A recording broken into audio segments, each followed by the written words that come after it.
بسم اللہ الرحمن الرحیم۔ میرا نام عاصم محمود ہے اور آج میں جس موضوع پہ بات کرنا چاہ رہا ہوں وہ ہے دینی اور دنیاوی تعلیم۔ لیکن اس پر بات کرنے سے پہلے میں ایک کہانی آپ کو سنانا چاہ رہا ہوں۔ یہ 8ویں یا 9ویں صدی عیسوی کی بات ہے کہ تیونس کے ایک تاجر نے مراکش کی طرف ہجرت کی، اور تجارت کا مقصد یہ تھا کہ وہ اپنے کاروبار میں اضافہ کرنا چاہ رہے تھے۔ مراکش پہنچنے پر واقعی وہ ایک کامیاب تاجر بن گئے، اور ان کی 2 بیٹیاں تھیں، ایک کا نام تھا فاطمہ الفہیری اور ایک کا نام تھا مریم الفہیری۔ لیکن اللہ کا کرنا ایسا ہوا کہ الفہیری صاحب زیادہ عرصہ زندہ رہ نہیں سکے اور وفات فرما گئے۔ ان کی بیٹی فاطمہ الفہیری نے شادی کر لی، لیکن افسوس یہ کہ ان کے خاوند بھی زیادہ عرصہ زندہ نہ رہ سکے۔ اپنے والد اور شوہر کی وفات کے بعد ان کو اچھی خاصی دولت وراثت میں ملی، لیکن انہوں نے یہ سوچا کہ میں اس دولت کو اچھے مقصد کے لیے استعمال کروں۔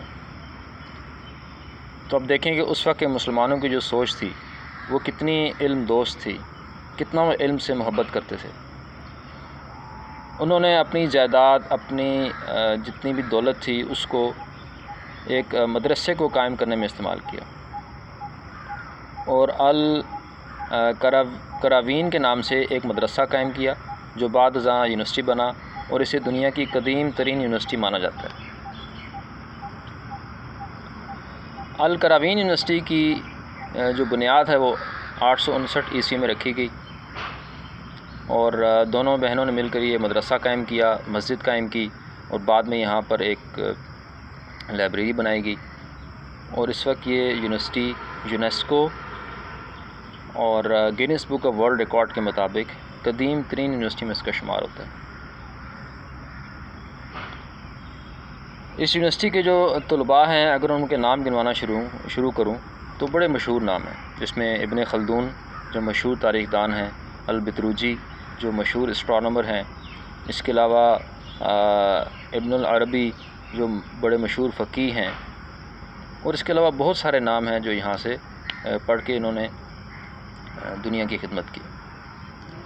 لیکن دیکھیں اس وقت کے مسلمانوں میں کوئی شک نہیں تھا کہ دینی اور دنیاوی تعلیم الگ ہے، نہیں، وہ اس بات پہ قائل تھے کہ یہ جو قرآن ہے یہ تمام علوم کا منبع ہے۔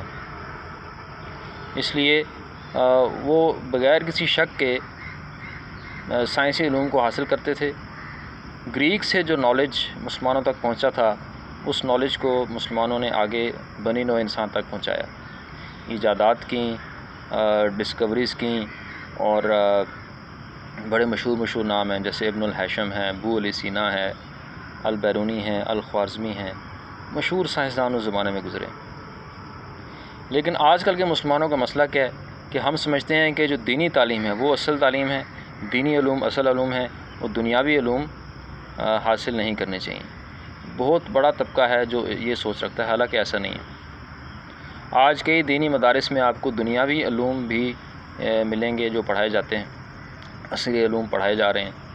آپ کو جو مدارس کے طلباء ہیں وہ M Phil P H D کرتے ہوئے نظر آئیں گے، اور ان کی جو عربی کے علاوہ مختلف زبانیں ہیں دور حاضر کی، جیسے انگریزی ہے، ان کو بڑا اچھا عبور حاصل ہے، اور پریکٹیکل لائف میں کئی شعبوں میں بڑی اہم خدمات سر انجام دے رہے ہیں۔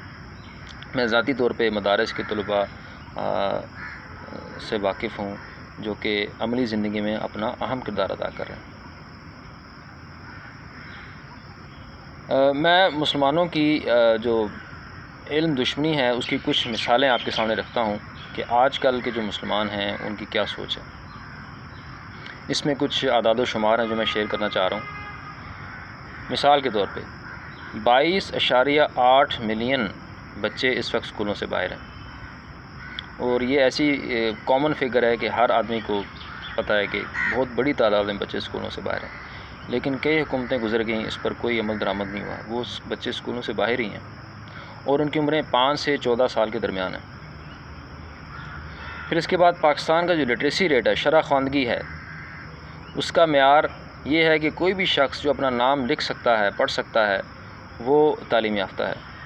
اس حوالے سے بھی اگر آپ دیکھیں تو پاکستان کی شرح خواندگی 62% ہے۔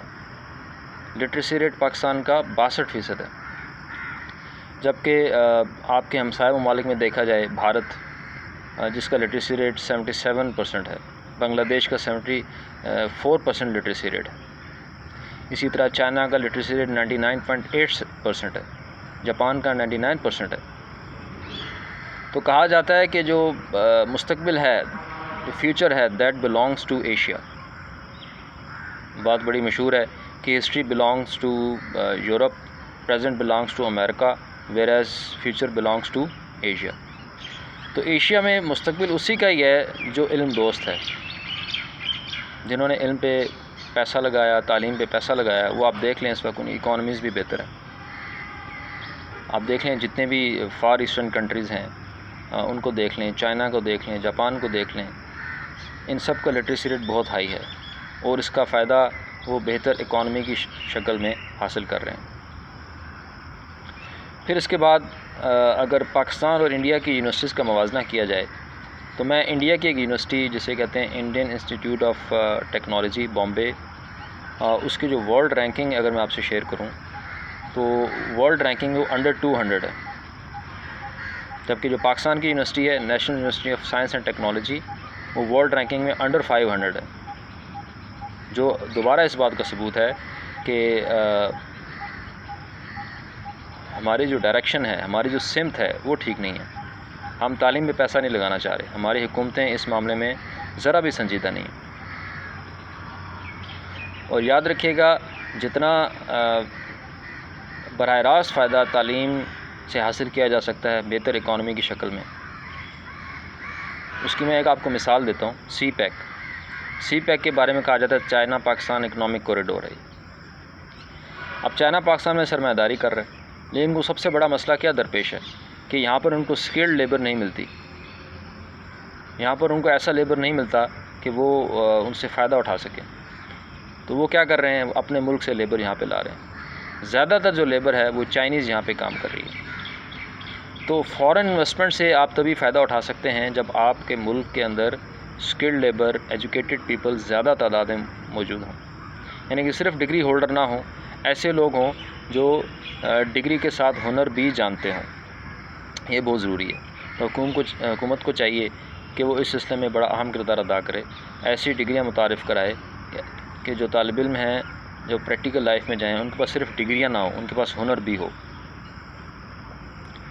اور میں اس موضوع کو کنکلوڈ نہیں کروں گا، آپ پہ چھوڑوں گا کہ آپ فیصلہ کریں کہ دینی تعلیم بہتر ہے کہ دنیاوی تعلیم بہتر ہے۔ ویسے تو اللہ تعالیٰ نے قرآن پاک میں ہر قسم کا علم بیان کر دیا ہے، دنیاوی معاملات بھی قرآن میں بیان ہیں، دینی معاملات بھی قرآن میں بیان کیے گئے ہیں۔ تو اس کا مطلب یہ ہوا کہ جو قرآن ہے ہر طرح کے علوم نافع جنہیں ہم کہتے ہیں، فائدہ مند علوم کا منبع ہے۔ اب ہم نے اس سے کیسے فائدہ حاصل کرنا ہے یہ ہمیں سوچنا پڑے گا۔ بہت شکریہ۔